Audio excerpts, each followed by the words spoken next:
welcome to the next video. This one is going to be about the arranger track.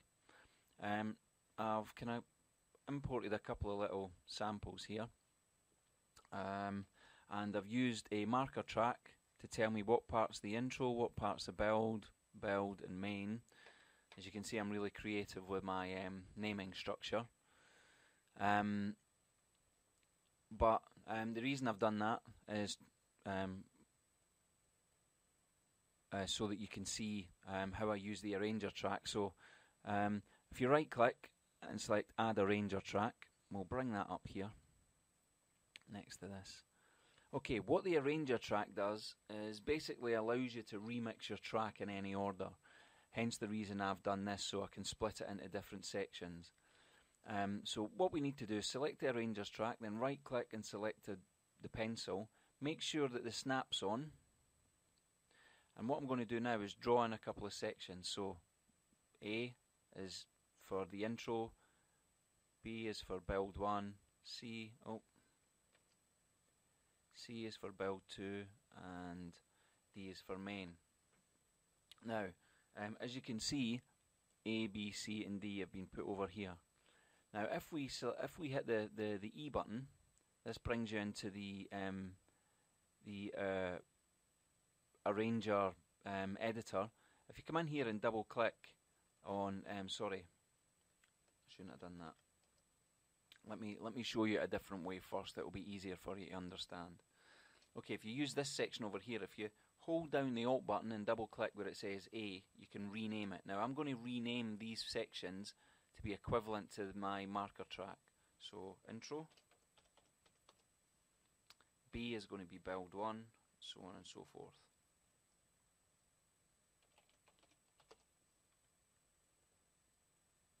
Holding down Alt, remember, and double click. Build 2 and main.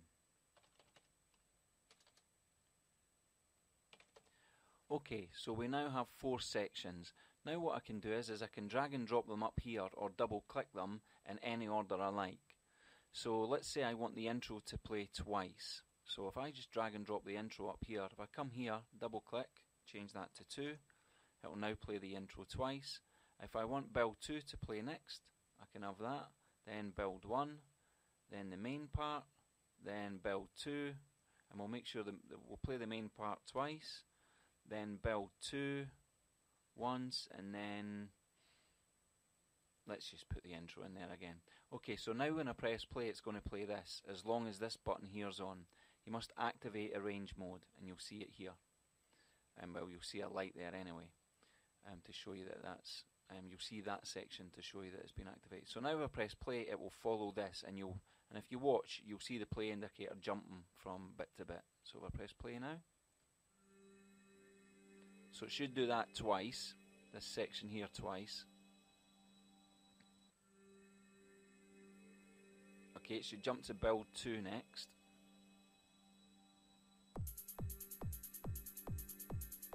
And then back to build 1.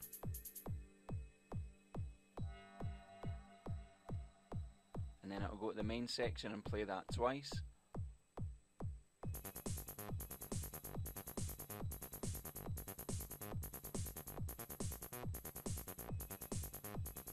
And then it'll jump back to build 2.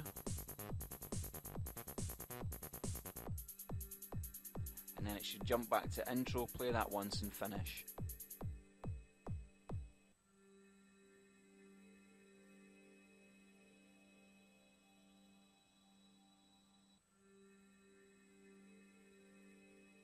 Well, it's actually started again. So it's going to go back to build 2 next, but that's because the loop's on, I guess. So as you can see, it's quite a handy little tool. Now, if you hit the E button and come into here, you can add extra sections, you can change the names here, and of course you can create as many of these arranger chains as you like. So that's chain 1. Here you can rename, but we don't want to do that. What we're going to do is create another one, but instead of instead of creating a new chain, I'm just going to duplicate the one I've got at the moment, So it's now called Arranger Chain 1 Copy, but I'm going to change that name. We'll call it Arranger Chain 2. And now I'm going to change the arrangement. So if we just kind of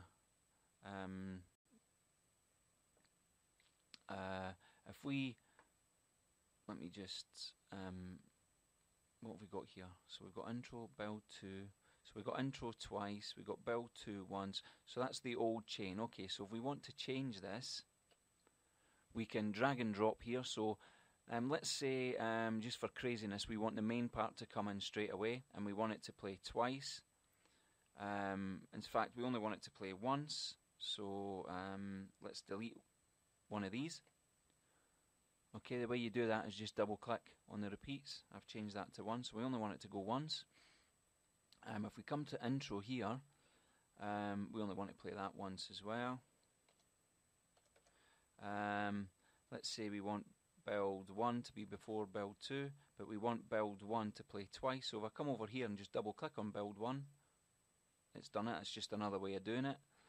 We want to delete build 2 from there, so just right click on it, remove selected, and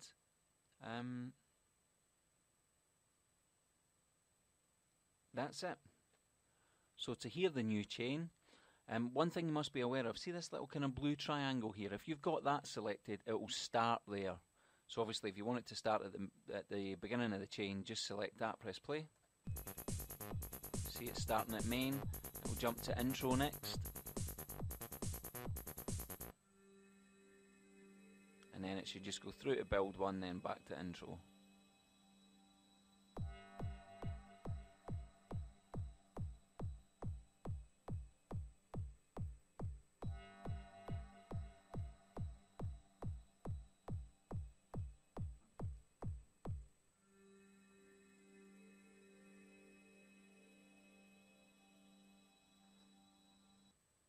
And there you go.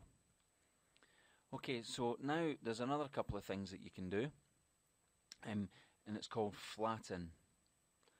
This one here just removes the current chain, but you can flatten the chain, and basically what that does is, if I've got this chain selected, or if I've got this chain selected, whatever chain I've got selected, if I hit flatten, it will then create that track. So at the moment it's still the original track. So what you should do is you should go to your original track first, file, make sure it's saved. So we'll call it test1 original. Save that. And then we'll come back to here, and what we'll do is we'll flatten Arranger Chain 1. So if I go flatten, there you go. See what happened? It's created the whole pattern that I had set out in the Arranger window. The Arranger window's now disappeared. As you can see, it's created the whole, and it's put in the proper. So now if I play that, that's like playing the Arranger. Let's put it there twice. Let's put the build 2 there, then build 1, then main twice, then build 2, then intro.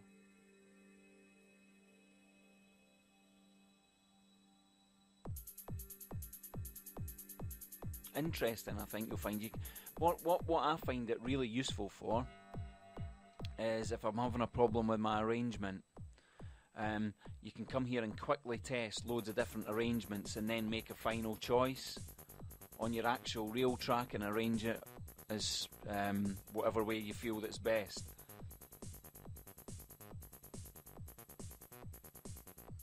So that's the Arranger track.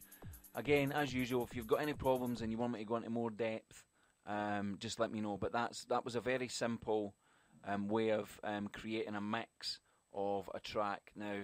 And then what you would do is you would obviously go File, Save As, and you would save that as maybe Mix 1. So you've now got 2 versions of the same song. You've still got the original there. Oh. So if we open up the original,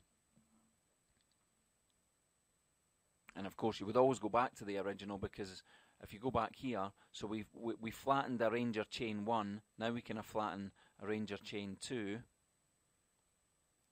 and then save that as Mix 2. So now we've got 3 different versions of the same song already. Something else I want to show you. If I go back and open up Original, there are some settings that you can set up with regards to the flattening track. It's here if you select these. So what you've got is you can tell it to flatten the current chain. You can tell it to flatten the check chains. You can actually flatten all the chains at once. So if you've got 10 chains in there, you can make this crazy long track or whatever, but obviously that's normally the best one. The destination, you can create new projects and it will append the chain name for you. That's what these numbers are. In the other chain you would see different numbers. You can tell it to use the change name or just add a number. Sorry, add a number would have added a number into these sections. Append chain name, it will just make up a different chain name for your new saved file, or you can use current project. You've also got other options. You can keep the arranger track when you flatten. So when you flatten, this will still show up. Again, that's not something I use.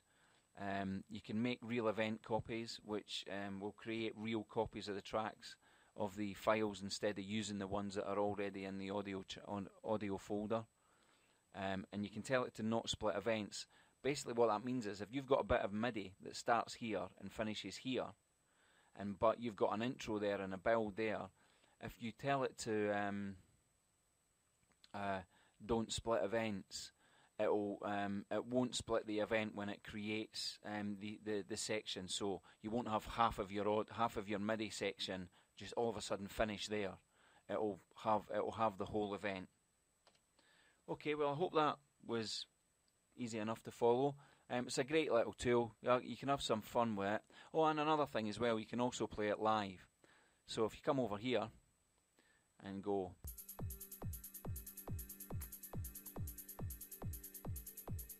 it'll go to intro next, and you can play this.